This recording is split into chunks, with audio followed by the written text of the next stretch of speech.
Good evening. I'm political editor Dennis Welch, and this is Politics Unplugged. Well, some call it a power grab, while others say it's about exposing dark money donors. Regardless, it's a fight that puts the Secretary of State in one side of the ring and the Citizens Clean Elections Commission in the other. And joining us tonight to discuss both sides of the issues is the State Elections Director, Eric Spencer, and Tom Collins, the Executive Director of the Arizona Citizens Clean Election Commission.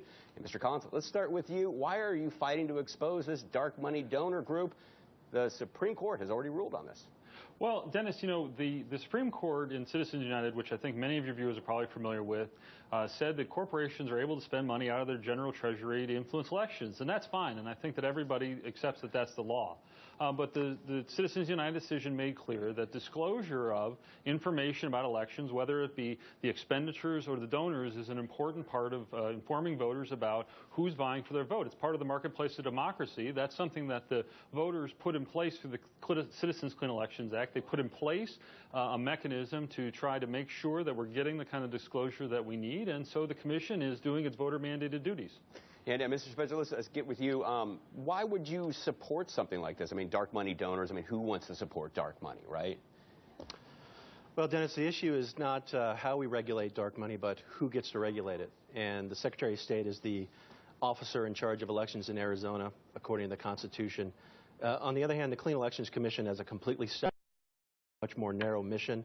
It's not empowered to even get into this area whatsoever. So Secretary of State Reagan's principal objection was that the Commission has no business regulating on her turf. Yeah, and sticking with Secretary of State Michele Reagan, recently she said that she hopes the Citizens Clean Election Commission will refocus on the mission given to it by the voters and withdraw this dangerous and ill-conceived proposal. What is dangerous and what is ill-conceived about this idea? Well, it's dangerous and ill-conceived in two ways. Number one, the content of the particular rule that the Commission is proposing is blatantly unconstitutional. But even if they amended it slightly and made it somewhat less unconstitutional, they don't have any authority to be in this space in any way, shape, or form. Their mission is solely to regulate participating candidates who take taxpayer-funded money to run their campaigns, some voter education efforts, but they don't have the authority to get into the business of regulating when someone becomes a PAC or not. And Mr. Spencer, just bring it home really to our viewers. Why should they care about this? I mean, why is this good for them? Why is this good for democracy? Well, they should care because anytime a government agency is engaging in a brazen power grab, it should trouble them, and especially in this type of space. This is the First Amendment. This is an area where citizens need free rein to voice their political opinions without the fear of having to look over their shoulder of government. And now for a second agency to come in that doesn't even have authority in the first place to second-guess the regulatory decisions of the Secretary of State, that puts a chilling effect on First Amendment free speech, and anybody who cares about government overreach should really care about this particular form of government overreach. And Mr. Collins, jump in on this. Now, he's accusing you of a dangerous power grab here. Yes, well, you know, with all due respect to Eric, nothing he said is factually true.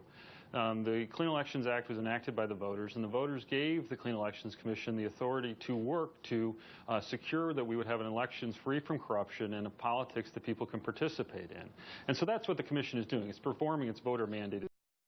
In fact, you know, the courts have agreed with this. To just quote chapter and verse from the Arizona Supreme Court, the Commission has the authority to regulate independent expenditures. That's the thing we're talking about when we're talking about dark money. That doesn't relate to any of its other duties. In fact, the Supreme Court said that if all of our other duties went away, that duty would remain. So that's a paramount duty in the words of the courts, and the voters gave that duty to the Commission because they knew that you can't trust politicians to regulate politics all the time. You want to have an independent voice that can secure the process against the influence of donors on politicians. Politicians have a totally different viewpoint on how they go about their jobs, and rightly so, of course, because there's a political process. So having an agency that's not responsive to donors, but can be responsive to the law and the mandate that the voters gave it to address issues like independent expenditures is really important. That's what the voters wanted. That's what they got in the Clean Elections Commission. That's what the Commission's doing. And Mr. Collins, I gave Mr. Spencer a chance to answer this question. I'll ask it to you.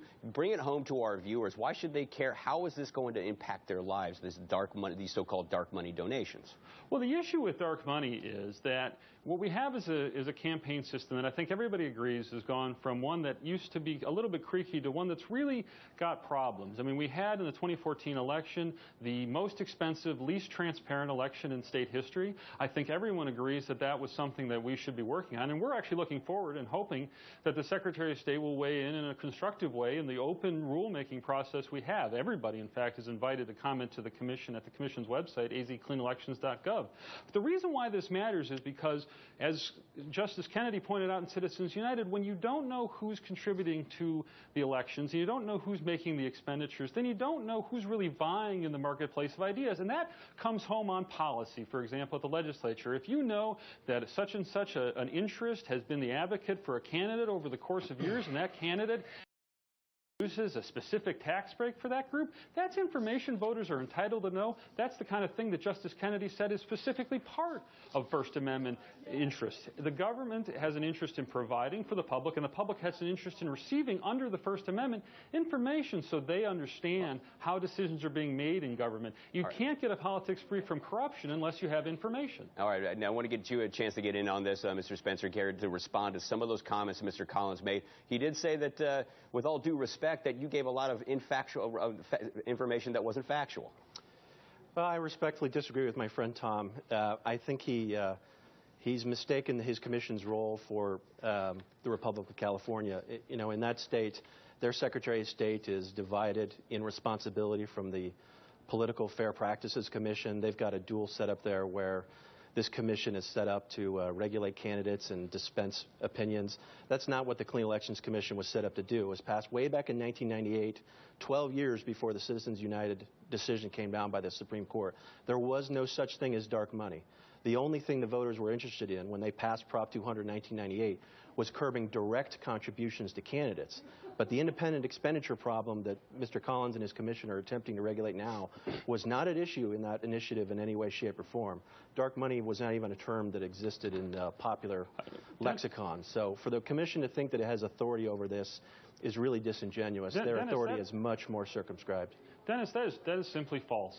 The voters were voting for a clean election system. The Clean Elections Act defines independent expenditures in terms that include all kinds of matters, including corporations, LLCs, and unions. And in fact, the Commission had a rule long before Citizens United that required anyone, including corporations and LLCs, who may have been making illegal expenditures, but nevertheless those expenditures would have had to have been reported through the Act. So that's just not true as a matter of the legal history.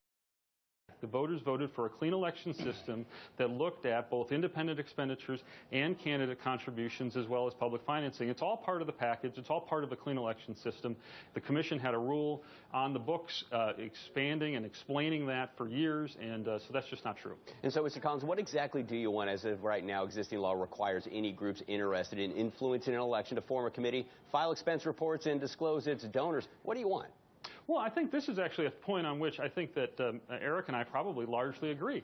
What we want is to have clear rules of the road. Right now, those groups have to do full reporting, right? So there are a subset of groups that has to do limited reporting that's called for directly and exclusively under the Clean Elections Act. But there's a broader set of groups, a different set of groups that may have to make more disclosures, including contributors, and the Act applies to them as well. And I think what Eric and I both agree on is that you ought to have clear rules of the road as to what the primary purpose of these groups is. And right now, one of the problems the Commission found when the Commission examined this back in the fall during the last election is that the notion of what the primary purpose of one of these dark money entities is kind of a black box. And the Commission is looking at how do we open that box up so spenders and voters know what the inputs are and how the analysis is going to work. Because when you have an open process like the Commission's, where people can come in and watch the Commission work, where people can understand the rules and see them written down, I think that's a better process moving forward, and make sure that people are going to know what's in, what's out, and what should be reported is reported. All right, Mr. Collins. I want to give Mr. Spencer the final word here in this segment. I appreciate my friend's remarks. Well, he believes that's a better process. It's not the one that's authorized under law. For the last 102 years, Secretary of State's office has handled this as the state's chief elections officer. We're the subject matter experts on at what point someone is subject to government regulation, becoming a PAC. The way it works is our office it. We refer it to the Attorney General's office. That process works fine. That's the way the Constitution and the statutes work. Clean Elections Commission doesn't have any business in that process. We hope that they voluntarily withdraw this ill-conceived rule that they've put out for comment. All right, guys, thanks for stopping by. And